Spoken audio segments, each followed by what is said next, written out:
Hey guys, so should you buy 4G phones right now when 5G is just round the corner, or really is it?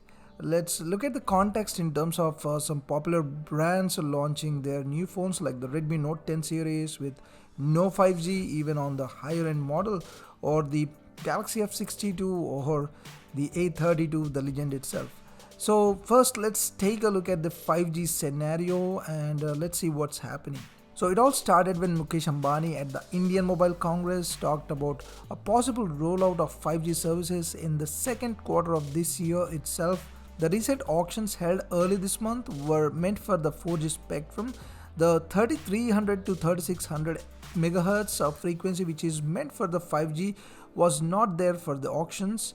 So it is expected that this could happen by the end of this year around October. So we should probably see the launch of 5G services around early 2022. Now some believe it's rolled out on a phased manner from cities to towns etc. While operators claim their network is ready, it's just a matter of some minor upgrades. So we could see a wider rollout probably by the mid to end of 2022. It's probably safe to say that. Now let's try to answer the question, should you buy 4G phones right now? Well, first let's consider one basic thing, the selling value.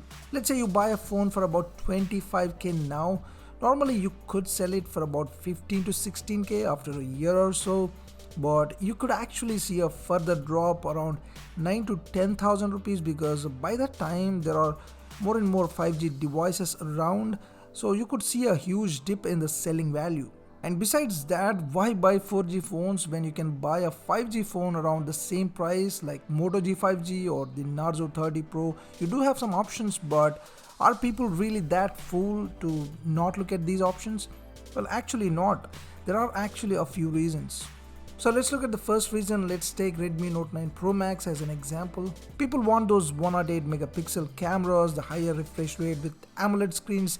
They want these features and that's what the brands play with because they can. Honestly, I felt they could have included Snapdragon 750G for this model at least, but you all know the story, bulk orders equals to more savings. Remember those Xiaomi old days where they had stuck with the Snapdragon 625? You get the idea. I don't know what kind of excuses they have for the Galaxy F62 or the A32. I mean, the A32 is meant for the offline, right? But offline or online, people's money is money, right? Anyway, now let's get to the second reason, that is the 5G skepticism. So people don't really seem to care about it. So let me highlight two things here. I mean, we see a lot of funny comments about the 4G speeds because of the poor internet experience. Remember those initial 4G speeds of up to 20-30 Mbps? Back in the day, now it's hardly about 5 to 10 Mbps. At least in my case, well, that's simply because of the network traffic or the network congestion. Now, this is what 5G is able to solve. I mean, you may not get those 50, 100 Mbps speeds. We are not even talking about the millimeter wave here. We are talking about good quality internet, consistent speeds, because it can handle more traffic in any given location, which is what actually matters to a lot of people. Another important thing is the low latency. Those PUBG players or the gamers know the value of low latency, but it's much more than that. With low latency, the connectivity is pretty fast and can be used for a lot of live applications in different fields of communication. So it can make a big difference.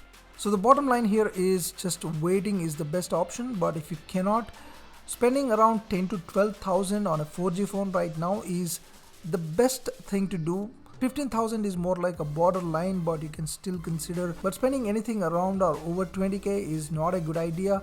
In fact, my old OnePlus Nord, this is like 6 months old. Even this had a 5G. Now I really don't understand, after 6 months at around the same price, these brands are launching 4G phones just because the 5G is delayed and you can conveniently use this as an excuse. So should you buy 4G phones right now? Well, I gave my perspective and kind of got it off my chest. Now you guys let me know what you think. That's been it, guys. Thank you for watching. Also like and subscribe. I'll see you soon.